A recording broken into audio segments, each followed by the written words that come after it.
So what we all need to know about pensions and annuities right now. Pensions.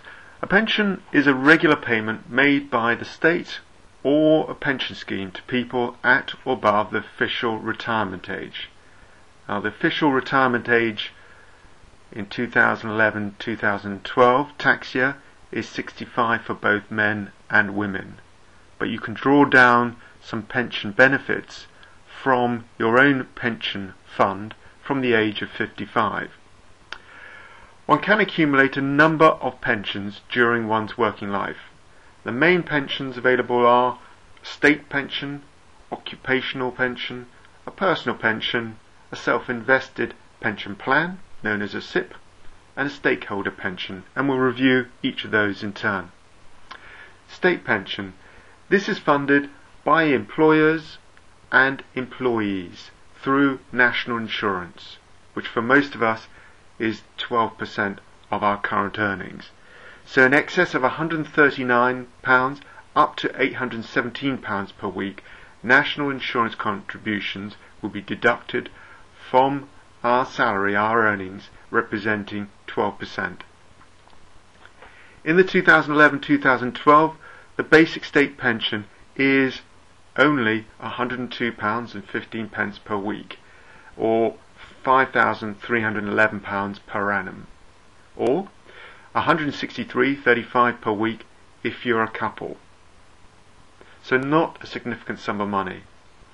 To qualify for basic state pension, you need to have a minimum number of years contributing national insurance.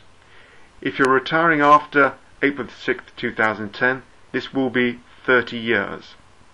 And you'll get a 30th of the full state pension for each qualifying year.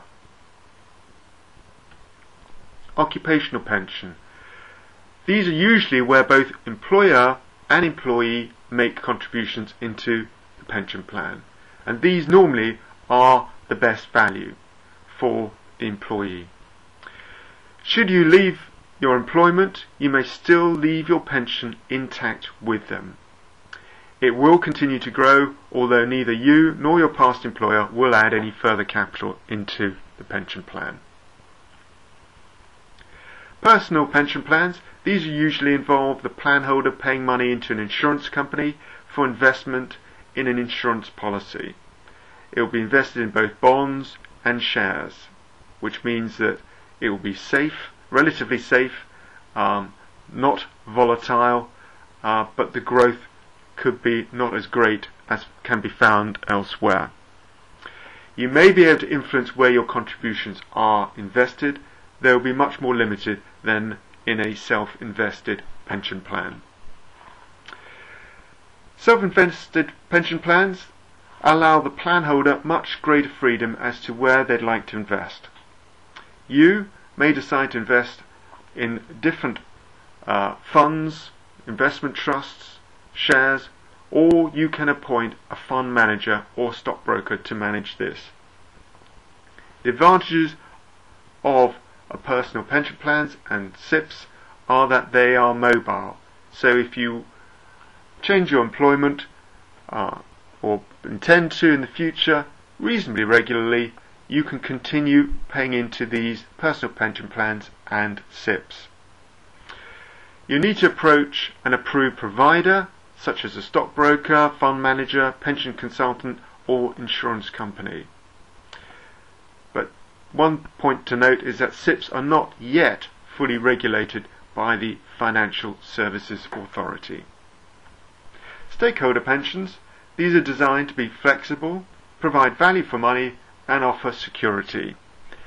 You start a plan by investing just £20 and thereafter you can choose to make regular contributions or one-off payments. The amount you pay may be increased and decreased, or you can stop payments altogether without any penalty. The annual charges are fair and have been agreed with the government to be so. The maximum charges allowable are set by the government, and these are 1.5% per annum for the first 10 years and 1% thereafter. Many stakeholder pension providers allow you to manage your own pension plan online and permit you to switch between funds as you choose. you can contribute up to £2,880 before or £3,600 after tax relief into your partner's, child's or grandchild's stakeholder pension each year. And this is where this pension scheme gets quite exciting, is that you can start contributing to somebody else's pension plan. So let's just have a look at here, still with stakeholder pensions. If you were to invest £50 per month and you saw 10% annual growth, which sounds high, but if we consider that over nearly the last 50 years shares have grown by about 7%, and recognizing that dividends may be between 4 and 5% in good companies, then 10% may not be so outrageous. And if we also consider that inflation is quite a reasonable chunk of 3.5%, and also assuming that we actually don't increase our investments at all during this whole period, which is unlikely, as one would normally expect to do so. But assuming this situation, if one were to start investing from when the child was born up to the age of 21, so we obviously have 21 years of investment of £50 per month, the sum invested would be £15,750. Similarly, if we start investing at the age when the child was 15 up to the age of 36, again we're looking at 21 years of investment of £50, and obviously the same sum has been invested. But if we look at the pension value at the age of 65 of these two different scenarios, we can see the pension plan would now be worth £196,000 versus the second, which is at £95,000. But also here what we can start seeing is that it's important to start investing early in order to generate some significant investment in the future. Pensions tax relief. The government provides 20% tax relief and a further 20% if you are a higher rate taxpayer, such as 40% payer. This latter amount is actually claimed back through your annual tax return. So what we're looking here is, in the yellow box we can see the total investment made into your pension plan. And if we look at the sum of £7,500 and say that's the sum we're wanting to invest into your pension plan this year, starting from the left, the 20% lower rate taxpayer contribution, they would need to invest £6,000. The government would then contribute a further £1,500 as tax relief, bringing the total sum invested into your pension plan to £7,500. If you're 40% higher rate taxpayer, then you'd actually only need to invest £4,500. The government contribution would be £1,500, and then you can claim back a further £1,500, meaning that the total sum that you could invest is £7,500, but the total cost of that pension investment is only £4,500. So we can appreciate the importance of tax relief and how this enhances your contributions and your future pension. Okay, this illustration allows us to see when we should or would like to start saving for our pension plan. And what this assumes is that there's an annuity rate for a pension plan of £600 for every £10,000 you have in a pension plan. And in subsequent slides we'll go into more detail as to what annuities are.